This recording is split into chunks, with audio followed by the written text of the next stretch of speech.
It's been such a big week that I just want to remind you of a couple of things while you're watching these things. And this is not me being a conspiracy theorist, but it's the fact that if you paid attention, we were talking about Donald Trump only paying $750 in taxes. And that was the headline, and that was what was trending, and people were talking about it until the debate. After the debate, we never talked about the taxes again. Mm-hmm. Yesterday or the day before, some Melania tapes were leaked. And we were talking about how Melania is a horrible human being. And I, for one, don't believe in demonizing her, because I think that she is, because she's married to Donald Trump. Many women have been married to the wrong man. I think she's complicit in a lot of the things that he does, and we've given her this victim role. But when you hear these tapes, then you start to understand who she really is. And according to the interview, that woman said that that Melania is Donald Trump's biggest fan. So let's listen to what she was saying in the tapes. And are we playing all three, Irina? Listen to the three different ones. All these kids that I met, they are here in the shelters because they were brought by it through coyotes, the people, or trafficking, and God. That's why they put them in jail. And the kids that they go in shelters, and the way they take care of them, it's. They even said, the kids, they say, wow, I will have my own bed. I will sleep on the bed. I will have a cabinet for my clothes. It's so sad to hear it, but they didn't have that in their own countries. Right. They sleep on the floor. They are fed. They are taking care nicely there. But, they are not with parents. It's sad. But when they come here alone or with coyotes or illegally, you need to do something. Right. And a lot of like moms and kids, they are taught how to do it. They go over and they say like, oh, we will be killed by gang member. We will be it's so dangerous. Mm-hmm. So they allowed to stay here. Do you understand? I do. And they're the ones that are the bad ones. Yeah, and they are not, it's not true that they would, you know what I mean? Mm-hmm. Some of them, they're using that lines that, they're not professional, but they're taught by other people what to say to come over and to let them go to stay here. Because, they could easily stay in Mexico, but they don't want to stay in Mexico because Mexico doesn't take care of them the same as America does. Wow. Mexico doesn't take care of them. What's interesting is that, one, all of the children that were held at the border and in these concentration camps are not from Mexico. Right. A lot of them from Central America, Guatemala. And it's interesting. No one has ever threatened or accused Melania of being an intellect. And that's okay. She doesn't have to be deep. She doesn't have to be well-read and well-studied, although she should be because she's the first lady of the United States of America. But I think that it's so interesting to demonize these countries and have these conversations about these countries without discussing the United States' role and what has happened in these countries and why these people come here in the first place. We destabilize their countries. We go in. We do military, we sell guns, there's drug trafficking, there's all of this stuff happening in these countries. We destabilize them, they're poor, they're struggling. You get things like MS-13 that comes from struggle, it comes from hardship. And then this is the result of that. And now you're blaming them for it. And just to say that a bed is enough for your child, where if you bed and a cabinet is supposed to be, that is the gold standard at this point, is basically what she's saying. Like, they get a bed and a cabinet, they should be happy. It's ridiculous. And it's that white savior mentality that bothers the shit out of me. Well, I think that one of the things where you have an expertise in this areas because you're a formal social worker. Yes. So being a social worker and talking about children who are displaced like that, who are, have this immense amount of trauma that they're dealing with. They come to another country, they're in these camps. I mean, can you give some insight into how that, how that develops and what that becomes later? Because I don't think people understand. There's a myriad of things that happen from that. Like, one, when you're telling kids that they're better off in this concentration camp, which is pretty disgusting, then they go on not believing that they deserve better. And it gives you all those problems later in life where it's like, well, this is all that I deserve. So then you learn to settle and you learn to do less than what you're capable of because you've been told that this is all you get. Right. And even being a social worker, I've had this problem with previous colleagues where I always tried to mend the family and they were like, no, get them out of there. Just get them out of there. We can put them somewhere better. There's nowhere better than your family if possible.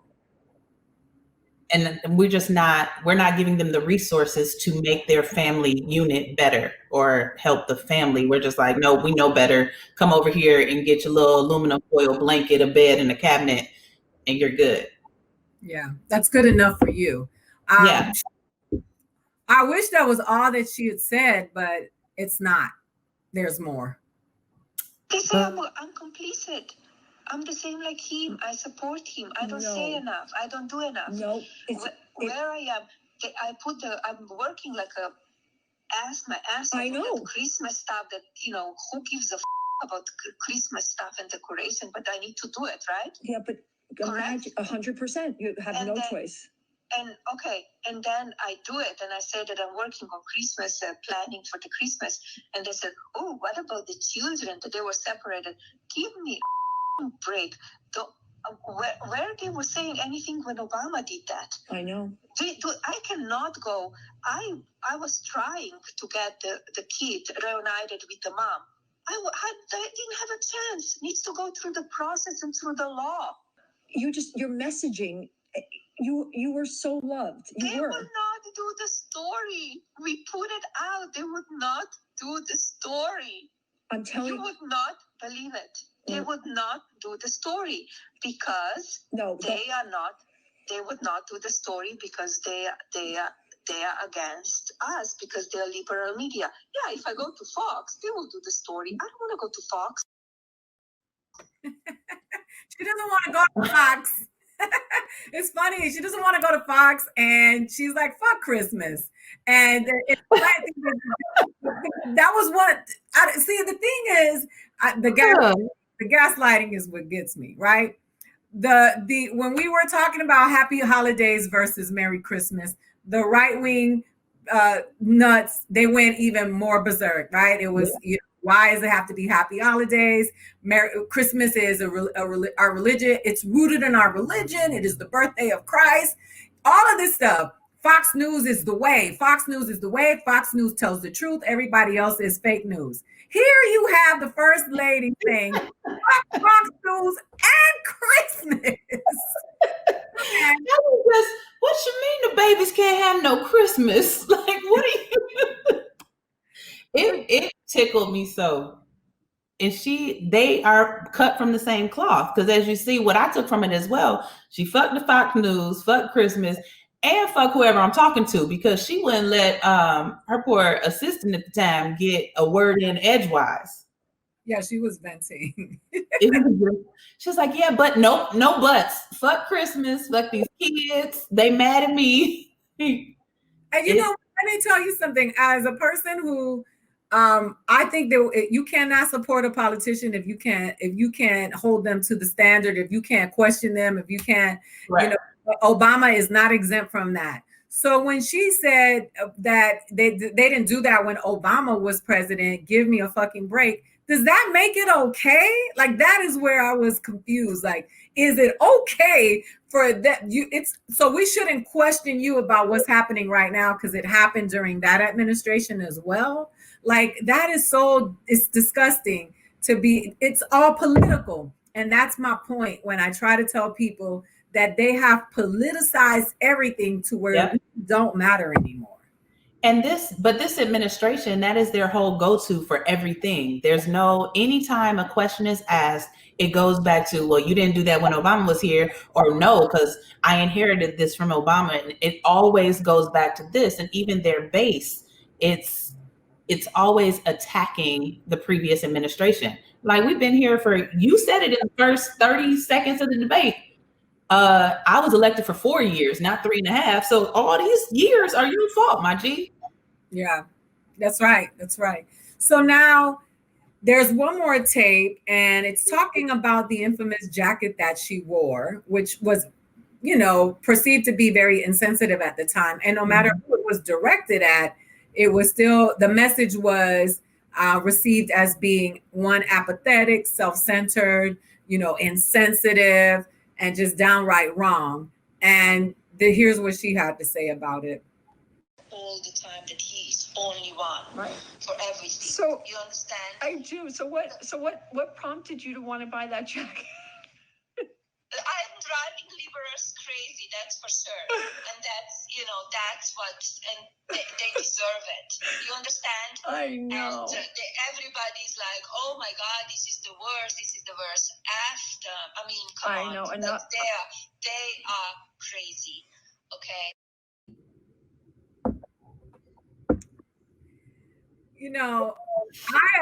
I had to pause for a minute because I was reading something, and it just really hit me that she wore that jacket for the liberals. The problem that I have with that is that when you are the president of the United States, you are the president of the Republicans and the Democrats. Yeah. And for some reason, we've lost our way. Now you have a first lady who is indirectly throwing shots at people who have a different ideology, but she's still the first lady of the United States. They have a public office, and they are supposed to be, servicing the entire country, despite them disagreeing with the ideologies of people in the other party. And they're very antagonistic. I can't get the words out, but it's unfortunate because we almost need two presidents at this point. Like, we almost need to secede from the United States just for a second. I just need a break for a second. I need some time to myself, and then I'll come back to the US once he's out. Listen, the thing about us at this moment is that, Joe Biden is the presidential candidate for the Democratic Party. There are a lot of problems in the Democratic Party as well, and nobody is ignoring that. But these are the people that are currently occupying, the White House on 1600 Black Lives Matter plaza.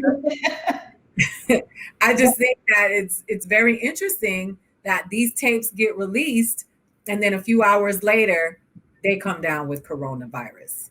Right after the very bad performance. It's very easy to ignore. Like, it's such a cop-out. It's okay, we know all of these things are happening. We don't have an argument for this. At the debate, Trump basically had a tantrum. So his team is like, I need you not to talk for a little bit. Ooh, we got the Rona. We can't talk. Like, cut it out.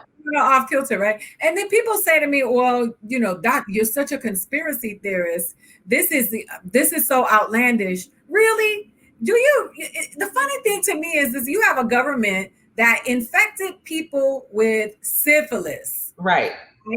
And conducted an experiment with Black people in this country, and later said, oops, my bad. Yep. And we got to be shocked that, it can't be in the realm of possibility that they are capable of doing other outlandish, horrific shit. It's just, to me, it's like, we get to pick and choose what conspiracy theories make sense or not. But what the ones that are reality are probably far more worse than the ones that we think of may not be.